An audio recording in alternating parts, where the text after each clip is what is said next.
God is the temple, no two stones left standing upon one another. God is the wars and the insurrections that must take place. God is the words of wisdom that none can contradict. God is our parents and our friends turned against us. God is our endurance. When they've run their creative writing workshops, our friend Gabby has gotten us to write poetry in this style, every line beginning with "God is," and finish it with whatever comes to mind. They always say, "Turn off your inner critic, there's no wrong answers." Maybe one day God is a slice of half-eaten cheesecake, or God is the waves at my favourite beach. Maybe God is a teensy tiny lizard scurrying up the wall. I've found this a really great way of exploring ideas and parts of God that I've never seen before, that you may never have thought of in those ways. It's a great way of fitting God into a different context and taking this and trying to understand what this means. I was drawn to this idea as I was preparing the sermon because the more I read it, it felt like the less I understood. The first time I read through it, though, it felt pretty good. Temple, something, something. I will give you words and wisdom, and by your endurance you will gain your souls. Great, good, I'm loving this. Yeah, yes, Rads, I'd happily do a sermon on this. And I'm only half joking about reading it like this because I've seen this verse before. I've seen it before, I've thought about it in a certain way, in a certain context of this very, we're Christian, so it'll be all right, our souls are eternal. And it's a very easy verse to read in that context. But looking at this, who is God in this context? There will come a time, it says, of wars and natural disasters, of famine and plague. And if that doesn't sound like the state of the world right now, I frankly don't know what does. There's a lot of doom and gloom in these verses, and the hope of, I will give you words that none of your opponents can contradict, seems to be almost blatantly not true. It feels like I'm seeing here a God who is this tragedy, seems to condone this violence and anguish. God is the temple, no two stones left standing on one another. God is the wars and the insurrections that must take place. It's the apocalyptic nature, the apocalyptic feeling of these verses that I think gives us a handle of trying to understand them. And it's obvious that we're not the only ones that don't understand them.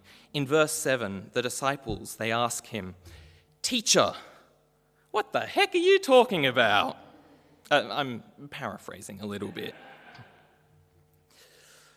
But the language that I've used here of the apocalyptic feeling of these verses, some of you who went to SOD in 2019 would be familiar with the language of apocalypse.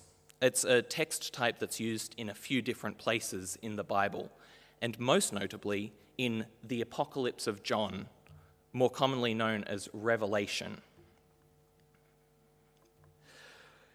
In it, we see the end of the world foretold, disasters, man-made and natural, and supernatural. Apocalypsis, a Greek word, means this revealing of something, this joining of the spiritual side and the natural world in a way that you could not have known without this revelation. And we see in the book of Revelation a lot of these various images of the end of the world, of this spiritual ending. But there's also a common reading of this book that shows that it's actually talking about the state of the world as it was, telling a tale of Nero, the Roman Empire, and the persecution of Christians. Not so much focusing on the future, but focusing on the now, using a text type and imagery that would have been a lot more obvious to the people hearing it. There's a school of thought about Luke 21 that puts it into this category. In verse 25, slightly later than the verses we've looked at, we see this culmination of many of these supernatural images that you would associate with a revelation. The powers of heaven are shaken in this verse, and the Son of Man descends in a cloud. For me, this gave me, finally, a framework to understand a disjointed hope that we see in the verses of Luke 21, 5 to 19. The wars and the insurrections that we hear about aren't some distant prophesized war that's ordained by God. They're, wars. There has always been wars, and because of the selfishness of a few people, there will always be wars. These verses aren't a prophecy of fulfilling some great war. It's a prophecy of this is the state of the world. In these verses, we're told to stand in hope against those who fearmonger, who say, the time is near, the end of the world is nigh. Because those people not are something that's going to come, but something that was there as Jesus was preaching.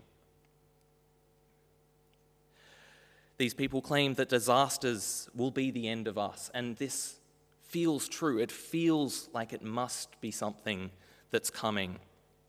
But this is something that isn't new. There has always been disasters, floods, earthquakes. And we're told to stay calm in the face of these seemingly ever-increasing disasters.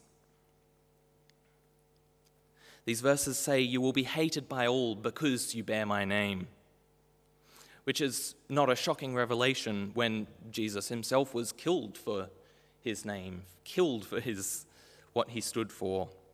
This isn't claiming something that in the year 2022 we as Christians will be persecuted. This is saying that this has always been the case, and that's why we need to stay calm and rest in his peace. But what does it actually tell us to do? How does it tell us to live our lives? God is words and wisdom that none can contradict. It says, you will speak truth to power, and you will keep hope. You will see these disasters and know this too shall pass. God is our endurance.